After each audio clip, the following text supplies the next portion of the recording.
Greetings and salutations. It is I, Professor Macabro, and I am here with Zombie Wasitos and the Spooky Crew to regale you with a movie review. Yes, indeed. Remember when this channel was about movie reviews? Well, actually, it's mostly about movie hauls.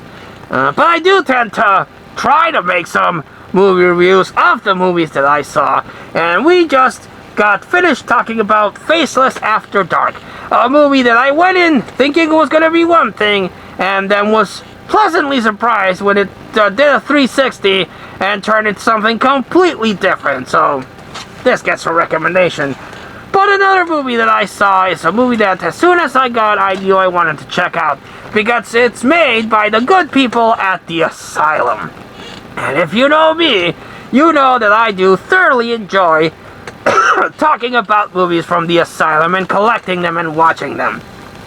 One of the pleasures of buying the Asylum DVD is that you get, before the movie starts, a whole bunch of trailers for a whole bunch of movies that I want to get. And oh boy, they usually pack in like 8 movie trailers of movies that I want, and I want them in my collection. But I don't find them easily. When I do, I pick it up, of course. But so many movies, my goodness, how does the Asylum do it there? I know they've slowed down a bit in recent days, but back in their heyday, they pumped out movie after movie after movie. It's so surprising and quite admirable that they were able to pump as many movies as they did. Which again makes collecting for them a bitch, because they've released so much that I want to add. But the movie in question, this movie that I purchased and I saw and I'm going to talk to you about, is the Asylum. And one other thing that the Asylum was well known for is making mockbuster movies. If mainstream Hollywood is going to release a big movie like Transformers, the Asylum is going to release something called Transmorphers. If big mainstream Hollywood is going to release The Day the Earth Stood Still, the Asylum is going to release something called The Day the Earth Stopped. And the covers might look the same, a little bit the same, with some slight differences, but eventually I think they got into trouble for doing that, and that's why they had to change their cover practice. But I still like the Asylum. It's one of my favorite, again, studios to collect for. I like Trauma, but I do like the Asylum. And I know I'm in the minority, but I know a lot of you people out there like the Asylum just as much as I do. And you're very open about it, or it's one of your secret guilty pleasures to watch them. But I am openly open about my love for the Asylum. So whenever I come across a movie from them, I pick it up and wish that I could find more of their movies on DVD. But the movie in question is Megalodon. Now, this one I'm assuming came out when the Meg was announced or was about to be released, because this is about a giant shark. A giant prehistoric shark. And there's a lot of giant shark movies, way too many to actually name. But the ones with Megalodon in the title, there's one in the 90s, and there's the most famous one, Shark Attack 3 Megalodon, which I mentioned when I did the haul videos. That one's the most famous one. This one is more recent, again, which is why it leads me to believe this was done when the Meg was announced or was released. A giant-sized horror show in the tradition of Godzilla and Jaws, starring Michael Madsen as an admiral of this battleship. Then the movie starts with this Russian submarine that is trying to dig through this cable to access secret military information. But they are attacked by the Megalodon, and the submarine goes down, and only the captain, his lackey, and the sexy scientist Russian lady are left alive. But they are discovered by this Navy warship, this battleship that is just doing some basic research, and they encountered the submarine. They're like, oh shit, a submarine went down there. It's not one of ours.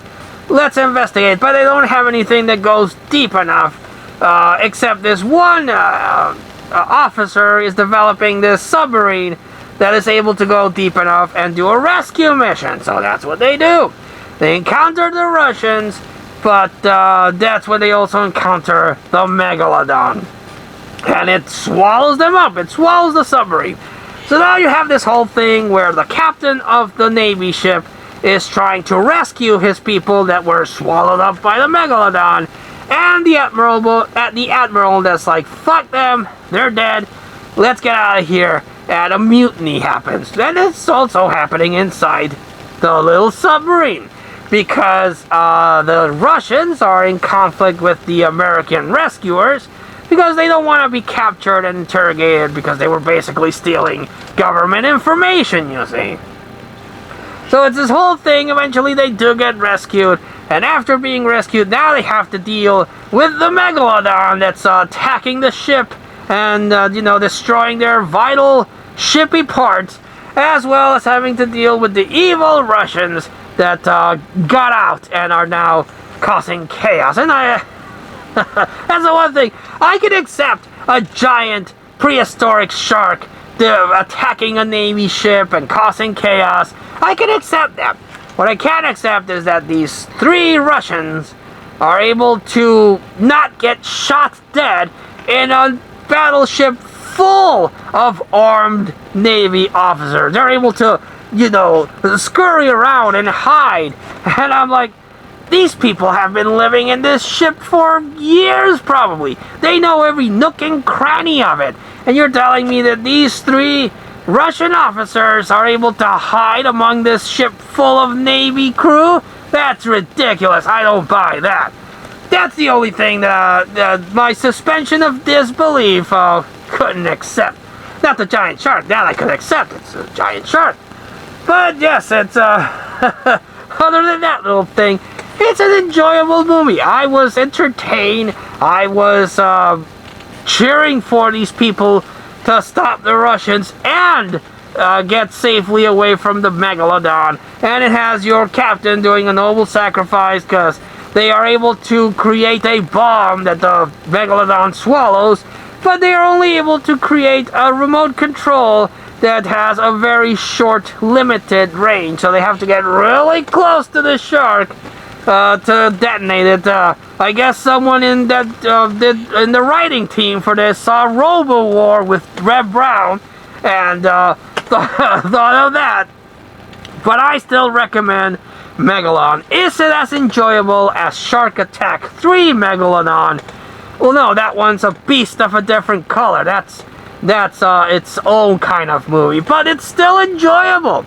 The effects are the Asylum effects, so you have to have a certain love for that kind of stuff, which I do, but your mileage may vary. And it does have some rather unbelievable things, like these 3 Russians being able to cause so much chaos in a ship full of trained Navy officers. And it's like, really? But I still enjoy it. I still liked it a lot. It still kept my interest. It was never boring. And if a movie is not boring and it actually gets me either to laugh or to be invested on it, it's a win in my book. So I do recommend Megalodon from the Asylum. Good stuff. Have you seen Megalodon? Did you like it? Did you hate it? Let me know in the comments down below. But until we see you all again next time, this has been Professor Macabro, that's Zombie Wasitos, and the Spooky Crew, and we wish you all, like always, a good evening.